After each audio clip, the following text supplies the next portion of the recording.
Hello guys भन्नुपर्दा चाहिँ आज चाहिँ सिलगढीमा यहाँ पप्पु कागजमा पप्पु एसेसरिजमा आएको थिएँ गाडीको काम गर्नु आएको है। अब काम चाहिँ कस्तो रहेछ हेर्नुलाई ल। अब अहिले चाहिँ गाडी यस्तो छ, केही छैन हो, खोल्दैछ सिट निकाल्दैछ। यो माथि सिलिङ फ्लोरिङ सिलिङ पनि यस्तो छ। मेरो भाइ यहाँ काम गर्ने चाहिँ टप फ्लोरिङको काम हो। यो चाहिँ सिलगढीमा कहाँ हो भन्दा गान्धी रोड। साह्रै सादा छ नि हौ, आम्मा केही त हालेको छैन गाडीमा हो, क्रोमहरू पनि देखिनु केही हालेको छैन, सादा छ। आज चाहिँ अलिकति काम गरिदिनु पऱ्यो भनेर आएको सिलगढीमा, भाडा पनि छैन रहेछ गान्तोक जाने कोही पनि केही पनि, त्यही भएर चाहिँ हल्का काम पो हान्दिएको हामी। तारा पैस हल्का काम हुँदैछ है, देखियो होला है। सिलिङ खोल्दैछ हाम्रो चिनेकै केटाहरू होला होइन, केटाहरूले त। ल अहिले भएर देखाउँछु फिनिसिङ। उता त्यसो डबल फ्लोरिङ सुरु भयो हो, एकदम राम्रो खालको हालेको नि त। हालेपछि राम्रै हाल्नु पऱ्यो होइन, महँगै भए पनि। फिटिङ पनि मजाले गर्छ उनीहरूले हो। ल यहाँ चाहिँ मेरो गाडीको काम हुन थाल्यो है। ल सँगै अब फ्लोरिङबाट सुरु हुँदैछ ल। यो साइड बिट पनि लगाएँ हो,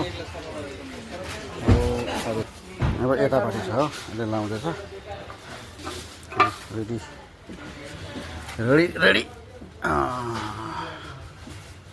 यो नहुँदाखेरि चाहिँ अरूले दैलोहरू खोल्दा लाग्छ होइन, गाडीमा सबै बडी नै लाग्छ नि त, त्यही भएर चाहिँ लाउनै पर्छ। यतापट्टि पनि छ, यो केमिकल लाउनु पर्ने छ नि त पहिला, पक्का छ।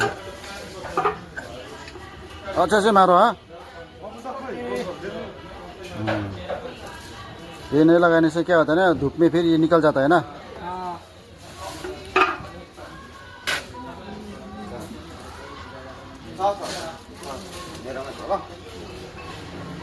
एकदम मेहनतले मिलाउँदा चाहिँ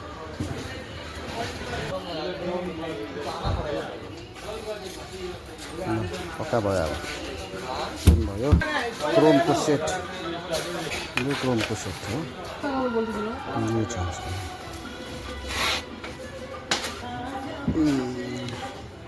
फिटिङ चाहिँ ठिक गर्छ केटाले, चलो त्यही मिलाएर। यति नहुँदा कति सादा देखेको थियो गाडी।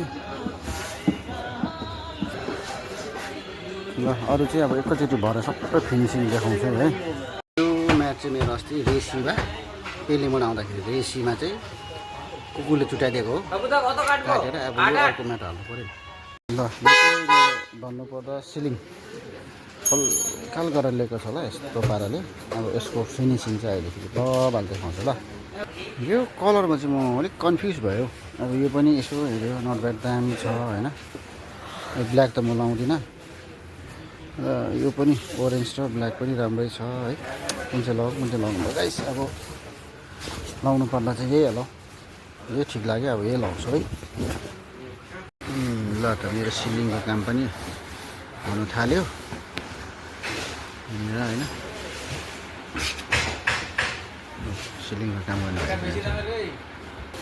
अब अहिले हाल्दैछ यसरी होइन, फिटिङ अब कस्तो लाग्छ हेर्नु है। सुरु भए डेनलाइटको बट्टा खोल्यो है, डेनलाइट खोलेपछि काम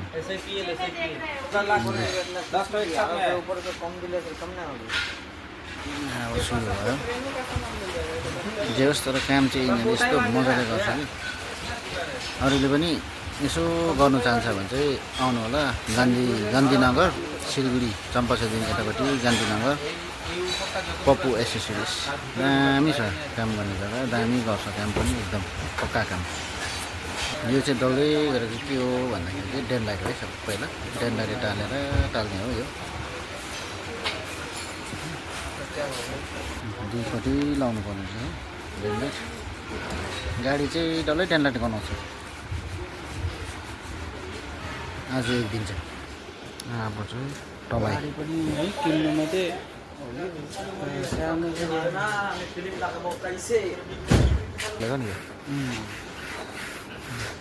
सिगरेटले पुरा मैला हुँदो रहेछ नि त, बिग्रिन्छ नि पुरा।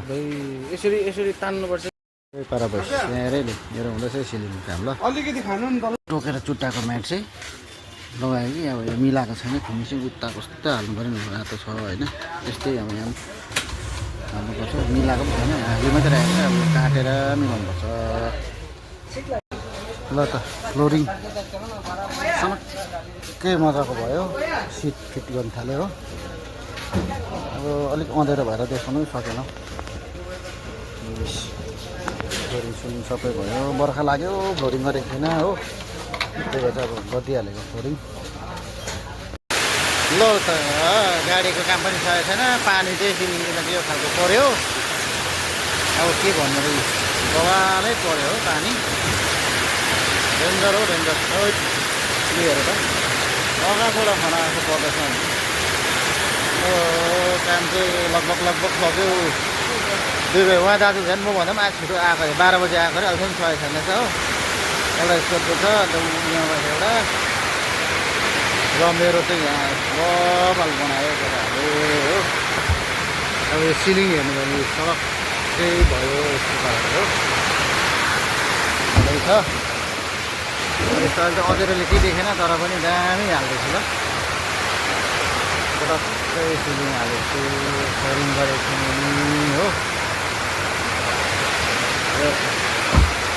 पप्पु कार एसेसरिज गान्धीनगर ल ल अब योभन्दा लामो भिडियो चाहिँ नबनाउँ होला है मेरो कुकुरले टोकेर चुटाइदिएको म्याट पनि लगाएँ यो सबै टालटुल गरेँ पानी चाहिँ डेन्जरै आयो नि त कस्तो पानी आयो ल